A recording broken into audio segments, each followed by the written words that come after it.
Update आली आहे की सुधाकर बडगुजर यांचा विजय झालेला आहे.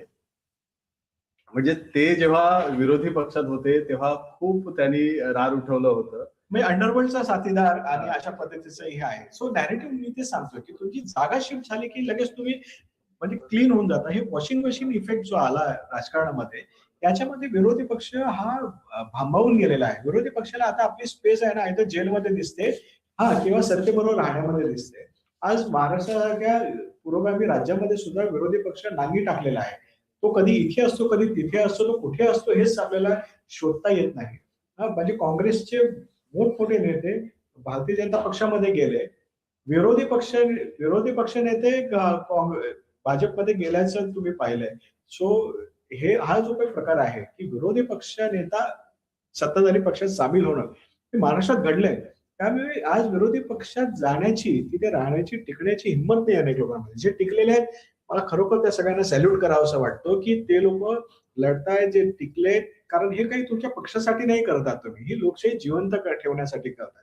आज लोकशाहीचा आत्माच आहे की सत्ताधारी पक्ष, विरोधी पक्ष यांनी सरकार चालवायचंय.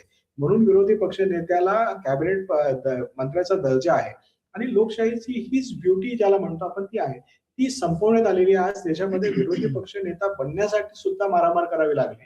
महाराष्ट्रासारख्या राज्यामध्ये विरोधी पक्ष नेता नाही, होऊ शकत नाही. ही जी परिस्थिती निर्माण झाली ही मला असं वाटतं की हे खरं चॅलेंज आहे आणि याच्यात विरोधी पक्षाला काय स्पेस सापडणार आहे. आजच्या घडीला विरोधी पक्षांमध्ये आज कोणाची अशी हिंमत आहे का जो आपल्या घरदार सोडून ही लढाई रस्त्यावर लढेल? तर कदाचित लोक पण सोबत येणार नाही, कारण तेवढी संसाधनं मूव्ह करायला पैसे लागतील, तेवढी संसाधनं मूव्ह करायला कार्यकर्ते लागतील आणि ही बांधणी करायची झाली तर आज ही एका दिवसाची होणार नाही. 20-25 वर्ष जातील कार्यकर्ता उभा करायचा असेल तर. हे सगळं केल्यानंतर पण कार्यकर्ता का उदास आहे हे पण एक गोष्ट मला चर्चा करावीशी वाटते. याच्यामध्ये जो सतरंजी उचल्या कार्यकर्त्याचा ज्याला टॅग लागला तो प्रामाणिक कार्यकर्ता आहे, त्याला सतरंजी उचल्या म्हणायचं. तो पक्षासाठी श्रम करतो, रक्त गाळतो, घाम गाळतो, दिवस रात्र एक करतो, त्याला सतरंजी उचल्या. आणि मग याच्यावर कडी कोण करतं की कार्यकर्ते काम करत असतात आणि मग निवडणुकांमध्ये तिकीट वाटायचं असतं त्यावेळेला विनेबिलिटी हा क्रायटेरिया लावला जातो. पैसे कोण खर्च करू शकतो? मग तो कॉन्ट्रॅक्टर असतो, तो बिल्डर असतो, तो एखादा एजंट असतो, दलाल असतो, तो गुन्हेगार असतो आणि मग ज्याच्याकडे पैसा आहे तो निवडणुकीला उभा राहणार आणि कार्यकर्ता हा कार्यकर्ताच राहणार. तो कार्यकर्त्याचं ही जी काही घुसमट आहे ही पण राजकीय पक्षांचं म्हणजे तुमचे झरे आटलेले आहेत, तुमची नदी वाहणार नाही, त्याचा समुद्र होणार नाही. सो ही पुन्हा झरे पण आटलेले आहेत. विरोधी पक्षांची जर काही स्ट्रगल जो मला दिसतोय ना तो इथे पण आहे की तुम्ही कार्यकर्त्याला कार्यकर्ता म्हणून जपलं नाही.